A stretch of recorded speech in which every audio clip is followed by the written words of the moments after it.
Good morning students.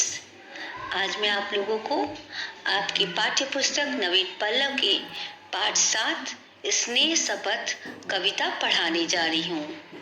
इस कविता के कवि सुश्री भवानी प्रसाद मिश्र जी हैं।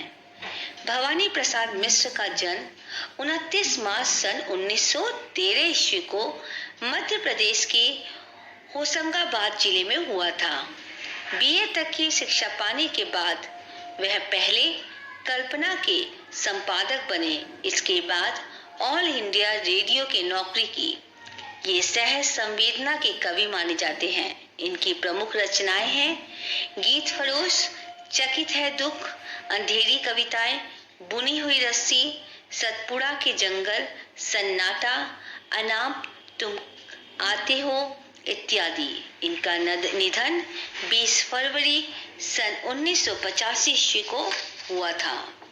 प्रस्तुत कविता के माध्यम से कवि हमें यह सीख देना चाहते हैं कि जीवन की सभी समस्याओं का समाधान प्रेम से हो सकता है, क्योंकि प्रेम से हम गैरों को भी अपना बना सकते हैं और कटु वचन से हमारे अपनों को भी हम पराया बना देते हैं। इस कविता में प्रेम की शक्ति और उसके प्रभाव का वर्णन किया गया है। तो चलिए पहले हम इस कविता को पढ़ते हैं, उसके बाद इसके अर्थ को समझाएंगे। हो मित्र या वह शत्रु हो, परिचित हो या परिचय विहीन, तुम जिसे समझते रहे बड़ा या जिसे मानते रहे दीन, यदि कभी किसी कारण से उसके यश पर उड़ती दिखे धूल, तो सख्त बात कह उठने की तेरी जिह्वा से हो न भूल। मत कहो कि वह ऐसा ही था, मत कहो कि इसके 100 गवाह, यदि सचमुच ही वह फिसल गया या पकड़ी उसने गलत राह, तो सख्त बात से नहीं स्नेह से काम जरा लेकर देखो, अपने अंतर का नेह अरे देकर देखो। कितने भी गहरे रहे गर्त, हर जगह प्यार जा सकता है।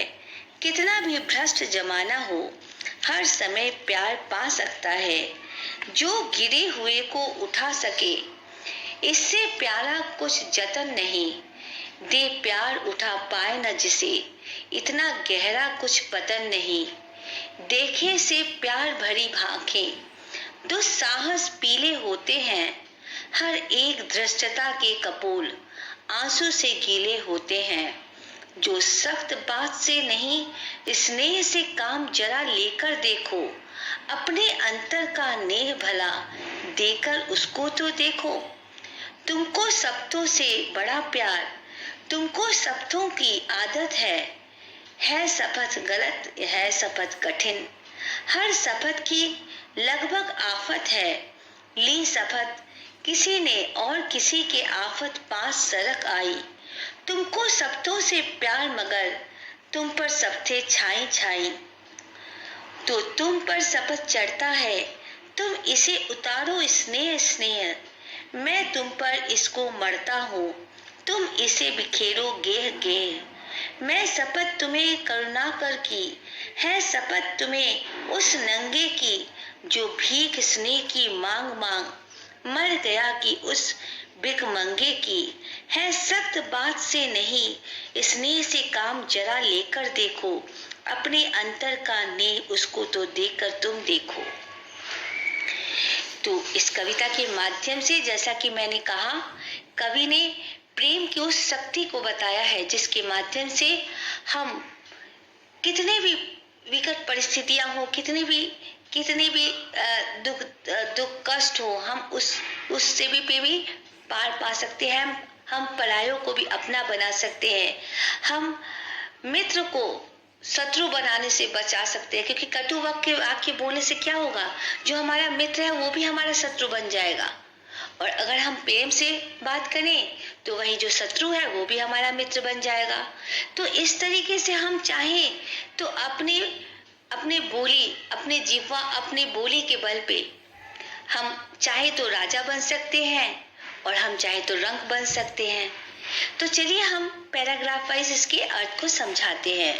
हो मित्र या कि वह शत्रु हो, परिचित हो या परिचित विहीन, तुम जिसे समझते रहे बड़ा या जिसे मानते रहे दीन, यदि किसी कारण से उसके यश पर उड़ती दिखे धूल, तो सख्त बात कह उठने की तेरी जिह्वा से हो न भूल।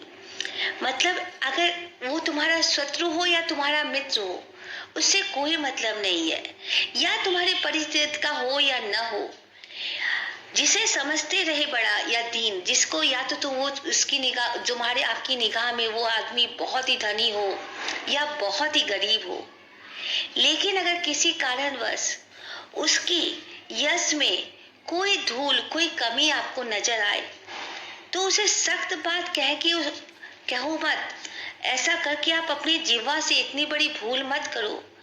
आप उसकी गलतियों को भी क्षमा करो, और उसको अगर कुछ बोलना ही है तो मीठे शब्द में बोलो। क्योंकि याद रखिएगा बेटा कि अगर हम किसी की गलती को भी समझाते हैं और बड़े सख्त शब्दों में समझाते हैं, तो सामने वाला अपनी गलती को समझता नहीं है, बल्कि वो आपसे कहीं ना कहीं नफरत करने लगता है, आपसे दूर चला जाता है। लेकिन वहीं अगर आप प्रेम से उससे अपनी बातों को बोलेंगे, तो वो अपनी गलतियों को समझेगा और अंदर ही अंदर अपने आप को खुद महसूस करेगा कि हाँ, हमने गलती की, और दोबारा उस गलती को दोबारा नहीं दोहराएगा। तो वो आपकी हर बातों को मानेगा भी। मत कहो कि वह ऐसा ही था, मत कहो कि इसके 100 गवाह, यदि सचमुच ही वह फिसल गया या पकड़ी उसने गलत रहा, तो सख्त बात से नहीं स्नेह से काम जरा लेकर देखो, अपने अंतर का नेह अरे देकर देखो। अगर किसी ने गलती से कोई गलत राह पकड़ ली, अगर किसी ने गलती से कोई गलत कार्य कर दिया, तो उसको स्नेह पूर्वक प्रेम से उसको समझाओ। उसने जो गलती की है उसको समझाओ कि आपने कैसे गलती की है और आपको ऐसा नहीं करना चाहिए। तो ऐसा करने से क्या होगा, आपकी स्नेह से वो आदमी सुधर जाएगा, वो अपने उस गलत राह को छोड़ देगा। ये नहीं कि उसने गलत राह पकड़ ली तो आप उससे कटुता से बात करो, आप उससे बात करना छोड़ दो। अगर वो अपना है, अगर वो आपकी पड़ोसी भी है, आपका अपना भी है, तो भी आप उसको प्रेम से समझा सकते हो, आप उसको बता सकते हो कि आपने गलत राह पकड़ी है, आपको सही से बात कर, आप उसको अपनी मधुर वाणी से, अपने मीठे बातों से आप उसको सुधार सकते हो। तो चलिए आज के लिए इतना है। कल मैं आगे के पैराग्राफ का अर्थ समझाऊंगी, कहानी के, आपकी इस कविता के पूरा करते हुए आपको प्रश्न उत्तर लिखवाऊंगी। धन्यवाद।